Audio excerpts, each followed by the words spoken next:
Hello, everybody, and welcome to the first ever Thrill House Cycling one take commentary. I'm just going to wing this and we're going to just kind of see what happens here. So, today, what we're doing, we are looking at the Beach Island route. This is a new Zwift route, I believe, released in the December 2020 update.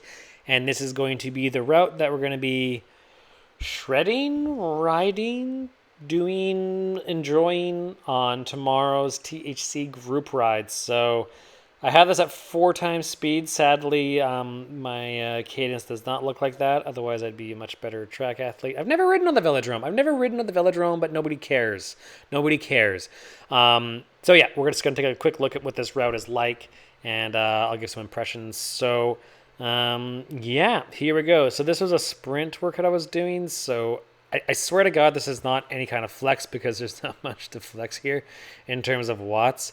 So it just so happens to be this way. So route goes this way. I wasn't sure what exactly this route did around the volcano. This is a very flat route. But right here, just coming up here, is one of the small pitches. Some flatter routes I've done around the volcano. This pitch right here can be a little bit selective, marginally selective, and then there's a hard right turn into a descent. So this is actually kind of a fun little strategic spot to make a bit of a move. Obviously, I think we're doing 5 laps of this next week. These are 12 kilometer laps, so this would be a bit of a long bomb for somebody to make, but hey, if you're feeling it, if that's your style, go for it. So we go into the descent, onto some cobbles. Cobbles here, Volcano Road. What do you want to call this? Volcano Brick Road? Who cares? Rolling here. There's a left that usually goes somewhere else. That's not very good commentary. There's a left that goes back up the volcano, but we avoid that.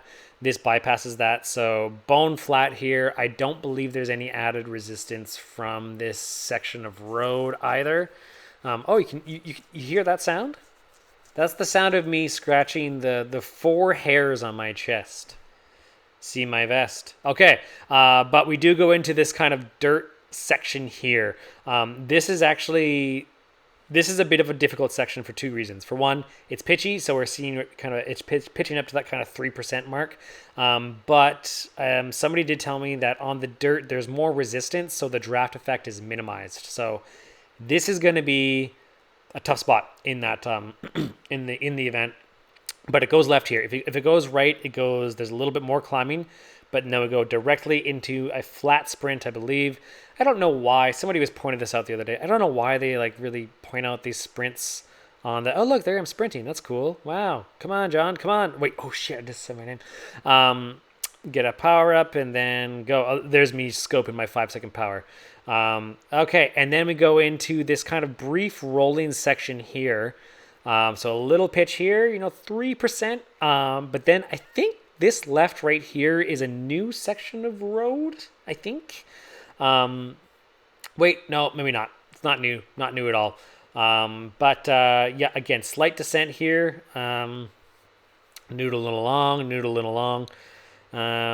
So I don't know. I can imagine this could be a somewhat good strategic spot. There is that pitch before where you can make a bit of a move, and then into that descent. If you got the right folks there and they're willing to hammer and do a few pulls in that descent, you could really gap the group.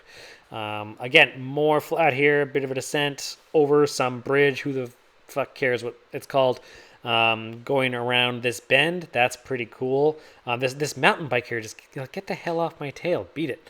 Going over these docks, I think there is a bit of added resistance here, and then into this dirt. So again, with these kind of cobbled, woodsy dirt sections, if the pace does really heighten, that can be tough, just because you do lose some benefit of the draft while doing so. Into some more dirt. I know at some point on this road, there is apparently a new stretch of road.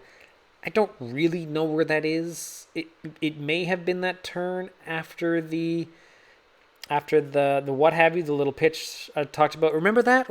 Of course you don't. Okay, and then into the the cosmic ballet that is the aquatic tunnel. Going. We're at about 2 kilometers from the finish here. I think it's 12.8 kilometers. But there's a couple of pitches in these, aquarium tunnels, whatever the hell these are called. Boy, what a world, what a utopia would be. That one's cracking, though. Like, are there cracks in it? Is that what those are supposed to be? Oh, God. Going through the tunnel here. Oh, yeah, even I'm bored watching this. I swear I don't usually ride this slow. I was doing sprints with full recovery, so give me a break. Come on. Going through the tunnel, I think eventually we often finish sprints in here. And then, yeah, right here, there's a little bit of a pitch. And this is, 1.5 kilometers from the finish. So if you're feeling, full of beans, Homer cares for beans in this case, instead of cares not for beans. Maybe you want to do a long bong here. Again, just asphalt. This is just bone flat through here. So I imagine this section is going to be hot. Very, very hot. 800 or so meters from the line. Yada, hanging right. There's a Ferris wheel that nobody has ever ridden in their entire life because it's not real. And just coming up on the finish here, that's pretty much it. The line is at 12.8, I believe. I am going to make it so the event does cross the line this week. And that's the route. That's the Beach Island route. I actually really liked this route. I think it's a nice flat alternative to TikTok. TikTok is a really good route, but this is very similar in terms of efforts. Couple of pitchy efforts. It's a little pitchier than TikTok, so I anticipate it'll be a little more selective. But yeah, overall, a great route. Looking forward to racing it. Comment, subscribe, all that stuff, please, for the love of God. Because if you don't, well, there's no really repercussions. There's none. Not a single one.